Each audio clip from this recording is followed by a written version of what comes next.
నిజం న్యూస్ కి స్వాగతం. ప్రస్తుతం మహబూబ్ నగర్ మున్సిపాలిటీ కార్పొరేషన్ గా అప్గ్రేడ్ అయిన విషయం అందరికీ విదితమే. కానీ మున్సిపాలిటీలో జరిగే పనుల నాణ్యత విషయంలో గ్రేట్ గా జరుగుతున్నాయి. నాణ్యత విషయంలో అధికారులు పట్టించుకోకపోవడంతో మున్సిపల్ కాంట్రాక్టర్లు తమ ఇష్టారీతిగా నాణ్యత లేని పనులు చేస్తున్నారని మహబూబ్ నగర్ పట్టణ ప్రజలు అంటున్నారు. ఇకనైనా మున్సిపల్ కమిషనర్ నాణ్యత లేని పనులు చేసే కాంట్రాక్టర్లపై చర్యలు తీసుకోవాలని ప్రజా సంఘాల కుల సంఘాల నాయకులు కోరుతున్నారు.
నా పేరు మంత్రి నరసింహయ్య, తెలంగాణ మాలమానాడు రాష్ట్ర అధ్యక్షుని.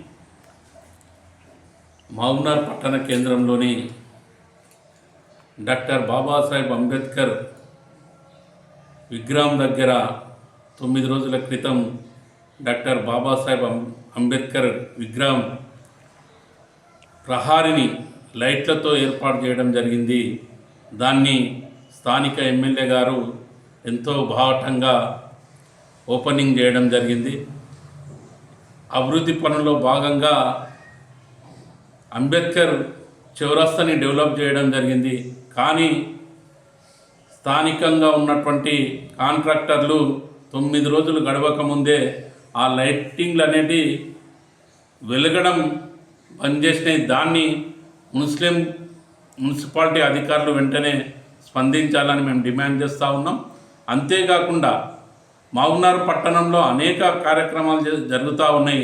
ప్రతి కార్యక్రమంలో కూడా నాసిరకమైనటువంటి పనులు జరుగుతూ ఉన్నాయి. దాన్ని పర్యవేక్షించాలని మున్సిపాలిటీ కమిషనర్ గారిని కోరుతూ ఉన్నాం. ఖచ్చితంగా ఎవరైతే అంబేద్కర్ చౌరస్తాలో డెవలప్మెంట్ కార్యక్రమాలకు కాంట్రాక్టర్ ఇచ్చారో ఆ కాంట్రాక్టర్ పైన చర్యలు తీసుకోవాలని డిమాండ్ చేస్తూ ఉన్నాం. ఏవైతే పనులు సక్రమంగా జరిగిలేవో దాన్ని సరిచేయాలని కూడా ఈ సందర్భంగా కోరుతా ఉన్నాం. జై భీమ్, జై మాత.